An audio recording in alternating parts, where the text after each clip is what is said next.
Good afternoon. This is Pam with Follow Your Brush.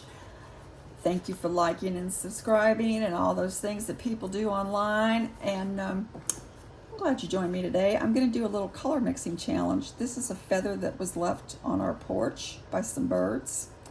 The reason I had this sketchbook out is this is the sketchbook that I do my birds in.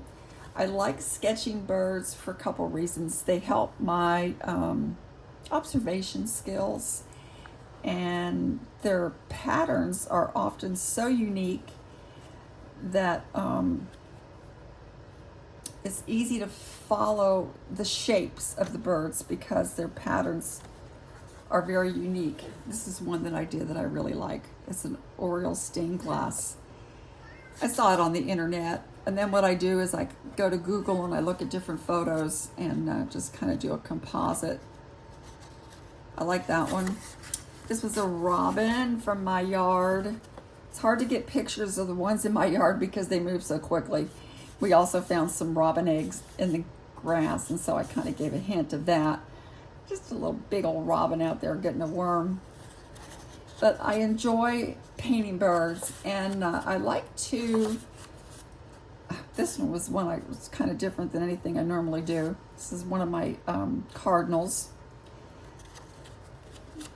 This one kind of gave me a chuckle. This is my male cardinal and my female cardinal. The painting is not the best, but normally when they're together feeding on the deck, they will fly off back to the tree or whatever. And this one, I happened to get this female cardinal right in motion as she was not flying away from the male, but she was walking and she had her foot in midair like she was mad at him. And I just kind of got a chuckle out of that and got that in the picture. So I just added that. This is one I did the other night. I'm not sure the name of it, but I just enjoy doing birds.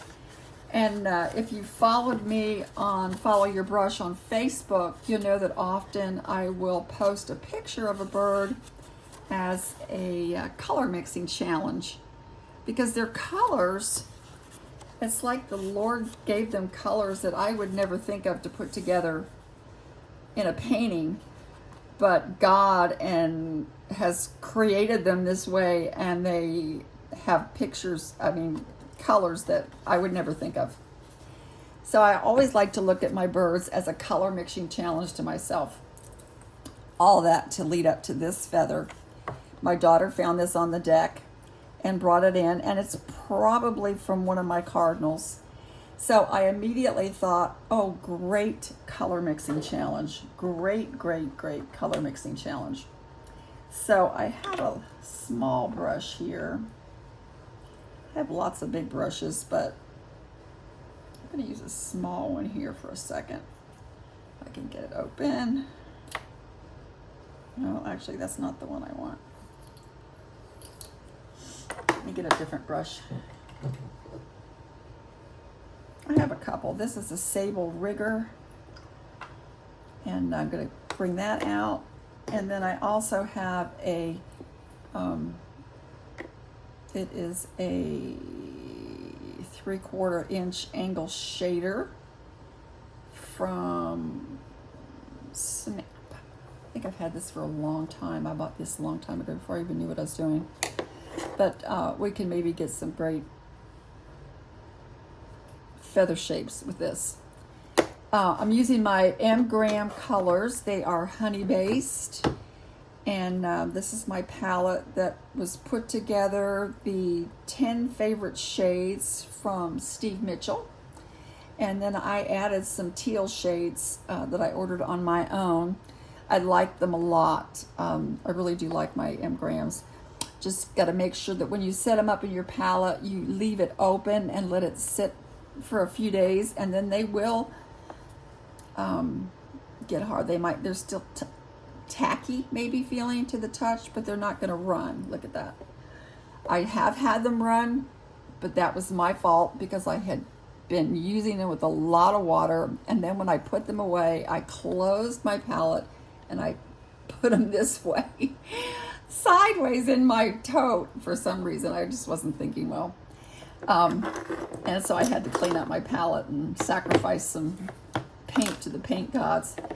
But the reason I'm in my amgrams today is because the first thing I saw when I saw this feather, the first thought that came to my mind was trans red oxide, and that's one of the colors in here, trans red iron oxide.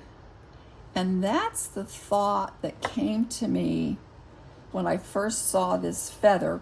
It's not really red, and actually this particular color really isn't kind of getting it either. If we put it right next to it, it's browner than I anticipated, and because they look so red when we see them on the porch and so forth, try to add a little orange to this. Well, actually it's not orange, it's Indian yellow. See if we can't get a little closer. Nope, actually that's not right either, is it? Let me do some mixing here in my palette. Just adding some water, and let me do some, this was my original thought, was this color, which actually, it's not too far off. So I'm probably more on track with this one than I am trying to get a red.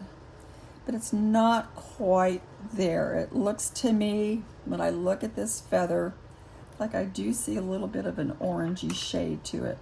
So let me put just a touch of this Pyrrole Scarlet in here and see if perhaps I can get closer. But now it does look a little darker than that. A little bit closer to the shade of this bird feather. When I do my sketches in my sketchbook, of course I need to let this dry a little bit too. You know, you never really know until after it's dried a bit. I am going to add just a touch of this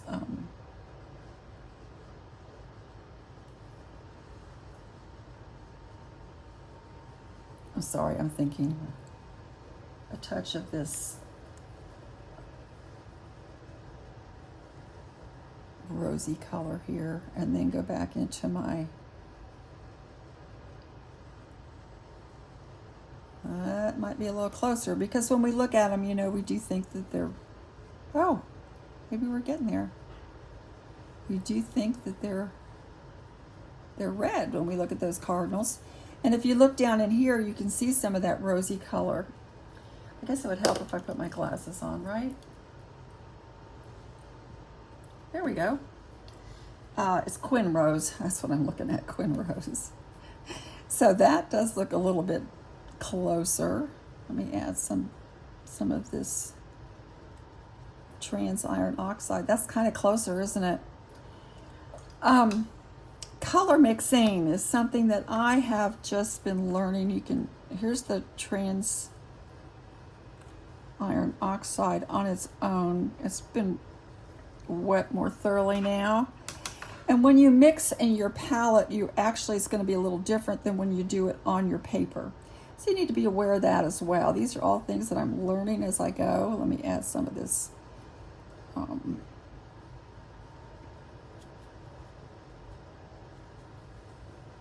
Indian yellow.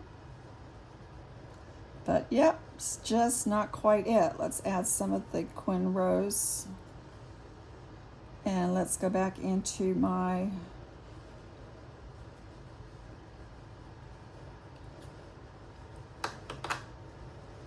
do a little, no more puddles here. This is my trans red iron oxide. That's the first thing that came to my mind. Just kind of do it like this. Maybe we're doing on the side of my, this obviously is not a tutorial on painting. I'm just playing with, trying to get my colors. And then compare it to this feather here. Now, this is still darker, isn't it? So you're probably yelling through the video, telling me what to do. I am going to add some more of that Quin Rose And some more of that trans red iron oxide.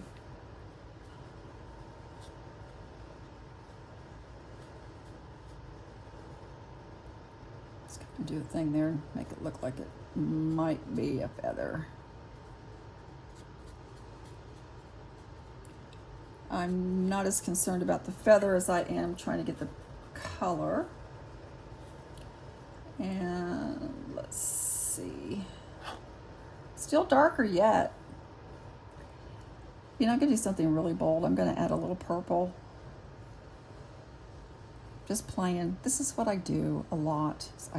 I play a lot. And actually, you know what? This little purple, dioxazine purple, looks like it might be kind of giving us some of the color that we need to add to get the color on this bird feather. What do you think? Let's try it out this way.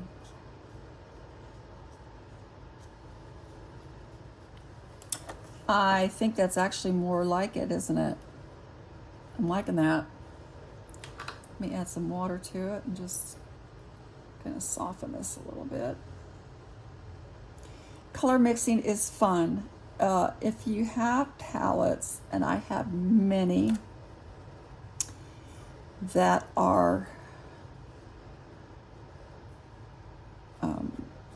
predetermined, you know, the colors are in a palette and have already been determined by whoever made the palette, which is fun to do, especially if you're just starting.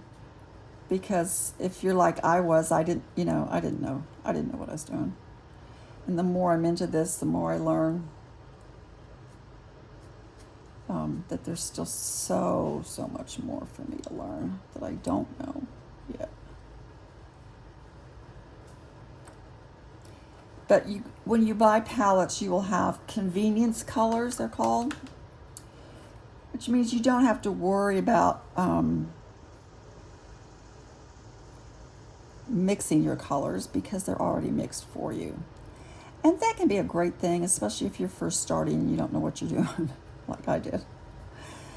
But then as you get going, my experience, however, has been that I kind of want to learn a little more. I want to stretch myself. I want to learn a little bit more about what I'm doing, try to understand the colors, the pigments, how they work together, what makes mud, what makes them transparent, what gives them some opacity. And I like this color better. Look, there still, when I put the feather actually next to it, I'm still not dark enough. That's part of my problem. Let me make a new puddle here. And, okay, I'm starting with my trans red iron oxide.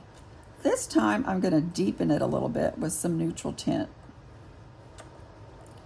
Have not done that yet.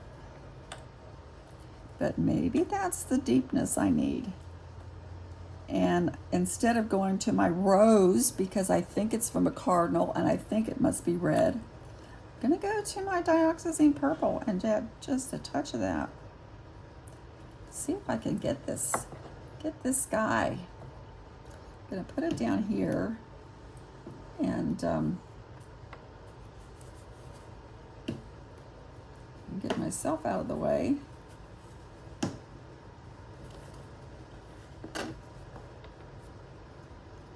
Come back in and let's try. Oh, now I'm too dark. Look at that. Of course, it will dry lighter. We do know that.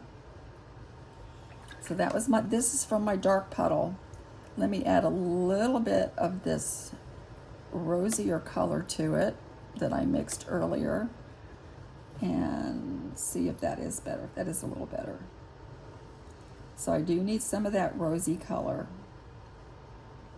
So some of my previous tries that when they dry, they dry lighter.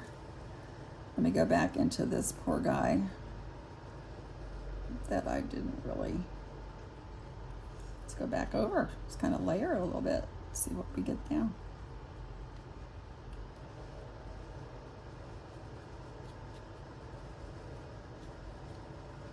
So learning to mix my colors.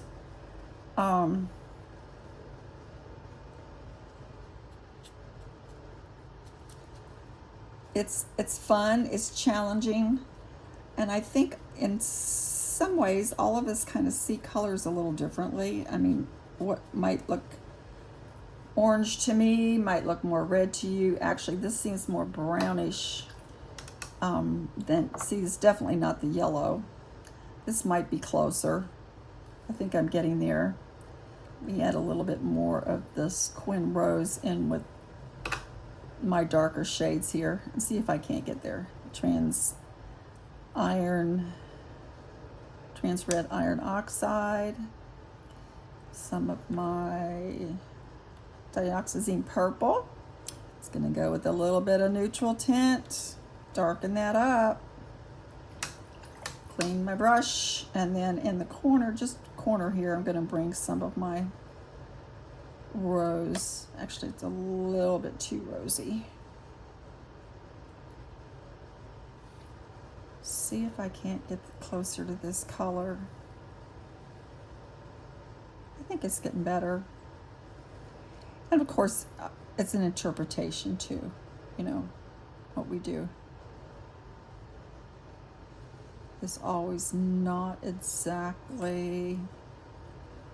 Now I'm really going to get crazy here. I'm going to put my feather down and paint around it.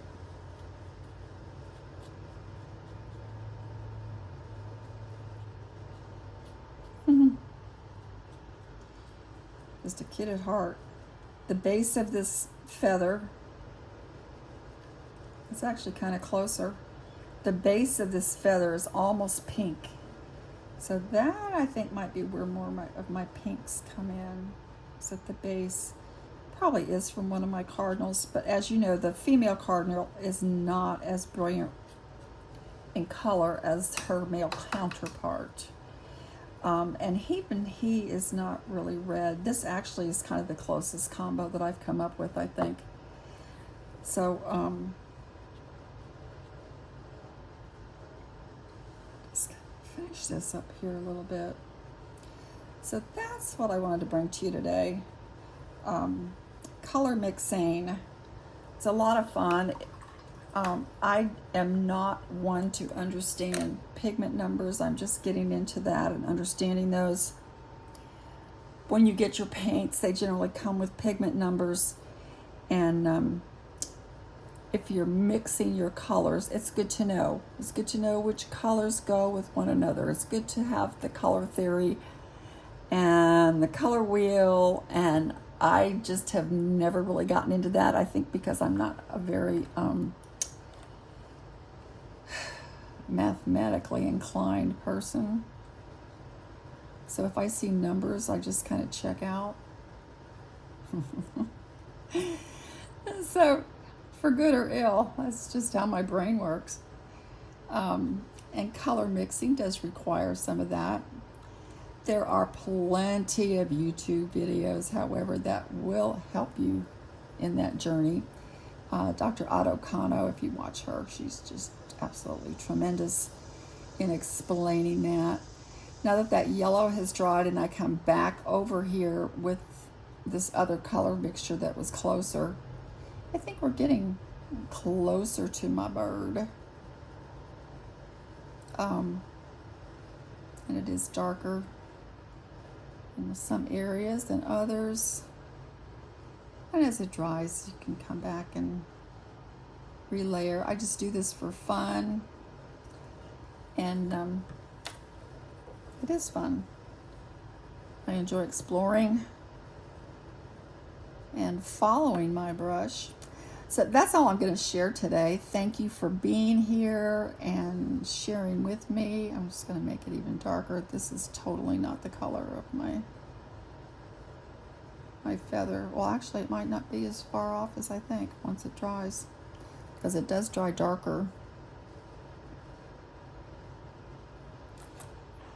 So thanks for joining me. If you have any suggestions on color mixing, leave them in the comments. Let me know some of your experience. Do you like to mix colors? Do you prefer just to go ahead and buy the pre-mixed quote unquote convenience colors?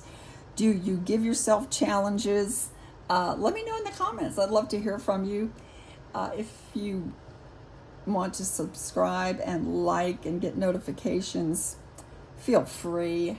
Like I say, I'm just a watercolor explorer, not a professional.